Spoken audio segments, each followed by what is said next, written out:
everyone, welcome back to my channel.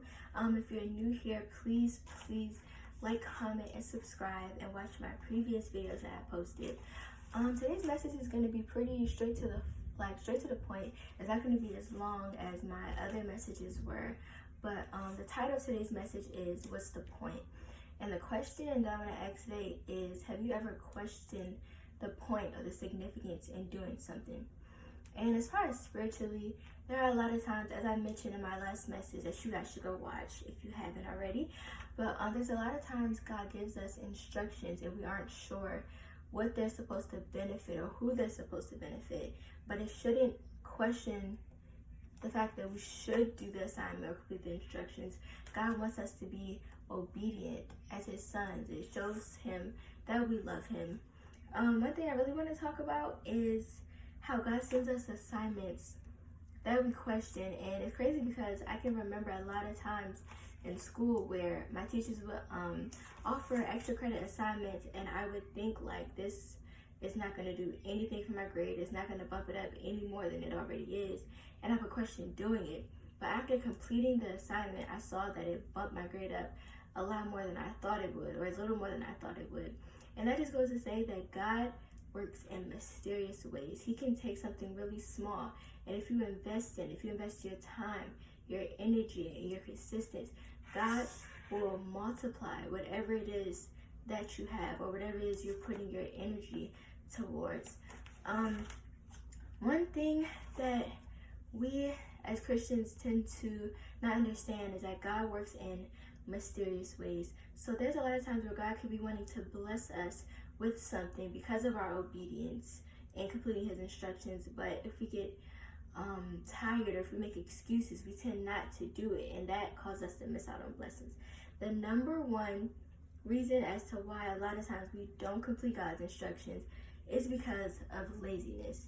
And when we're lazy, when we don't feel like doing anything, when we're just really sluggish, we can instantly, off the top of our heads, make an excuse as to why we can't or why we won't complete the assignment or the instructions God has given us. And a lot of times this causes us to miss out on a lot, not even just spiritually, but in any area. It causes you to miss out on a lot when you're lazy and when you're not putting your energy towards something that you want to see growth in. It shows that you're not as passionate about something as you should be. And one example that I used in my last message is that God can give you instructions or an assignment and you don't know who's on the other side. There's always someone else on the other side of the assignment God gives you or instructions. Even though we don't know who that person is or how they'll be benefited, it's not up to us to decide, okay, well, I don't know why I'm doing this, so I'm not going to do it. It shows that we're being disobedient, and God doesn't want us to do that. God wants us to listen to what He says, because in the end, it better benefits us and someone else. Excuse me. One example I can quickly think of as far as what I just stated is, let's say God gives you instructions to sow a seed and give one of your neighbors some money because God knows that they've been struggling with their rent. But you've been laying around all day. Let's say you've been having marital problems and you're having issues at home, whatever the case may be. You may be lazy and don't feel like going right down the street to just give them the money. Because that we get lazy, or because our flesh kicks in, it causes us to instantly make excuses, especially when it comes to God telling us something. Our flesh kicks in when we feed it more than our spirit, and that can be anything from the wrong types of music, whatever our eyes are being exposed to. Anything can cause your flesh to kick in at any second if we're not feeding our spirit the way we should, listening to the word or gospel music or worshiping. Any of those things could go into feeding your spirit over your flesh. But we may be lazy and not feel like taking the money to our neighbor, and we never know what may come out of that. We honestly tend to think like, okay, I don't feel like getting up, they don't need the money this bad. God will have them get the money that they need for their rent, the money that they're short on, and they'll be able to pay for their rent. But a lot of times, I've learned this, we have to understand that God uses us as blessings most of the time. We may think, yes, God is going to provide them with that money, but God uses people. So God could have been using you the entire time to give them the money that they needed for the rent. And as I mentioned, God works in mysterious ways. So God could have allowed that neighbor that you were supposed to sow a seed to, God could have allowed them to hit the lottery and win, like $2 million, and they would have broke you off a share. It's things like that that we don't take into consideration when it comes to being obedient, following God's instructions. Not that he always blesses us with money, because God's blessings go way beyond money, and he can do anything without money because he's that powerful. But that was just an example to show that when we're lazy and we don't put in the effort to what we should be putting it in, and we're being lazy and making excuses, God sees that we're not as passionate about him as he thinks we are, and that causes us to miss out on blessings.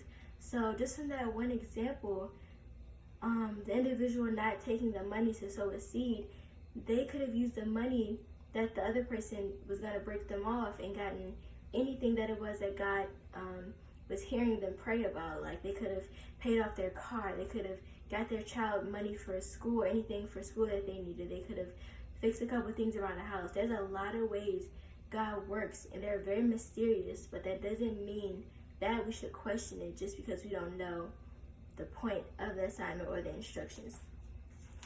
The second reason that we tend to not follow instructions or complete an assignment is because we don't have any faith. As Christians, that is literally what we live by. That actually means to have faith or to have hope in the unseen. So if we don't see anything working, if we don't see progress, we tend to think nothing is going to happen, nothing good is coming out of what's going on. But as Christians, we should know that God is in control of any and everything that we have on our minds, any problems that we have. God knows that it's going to happen before we experience it. Excuse me. All God asks is for us to have faith and believe despite our circumstances, despite anything that we're being exposed to, anything that we see. God wants us to say, okay, God's got me through a situation like this before, he can do it again. I just need to stay diligent. I need to stay focused on God. I'm so sorry.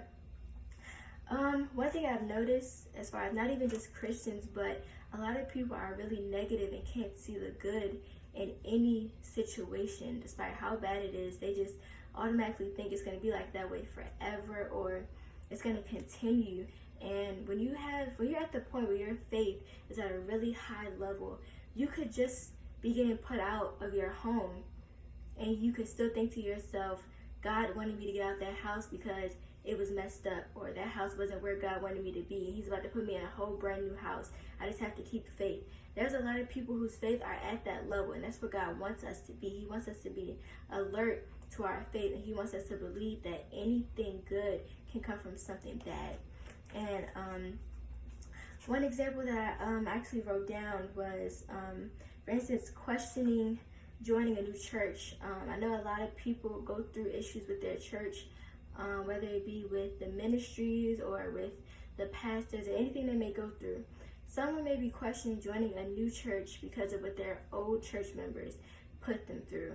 And not to say that every church is like this, but someone may be hurting inside and have a lot of guilt, and they may be kept to themselves because they've been through that hurt with a church before. And in their minds, they're probably thinking, why would I join another church just for the same thing to happen?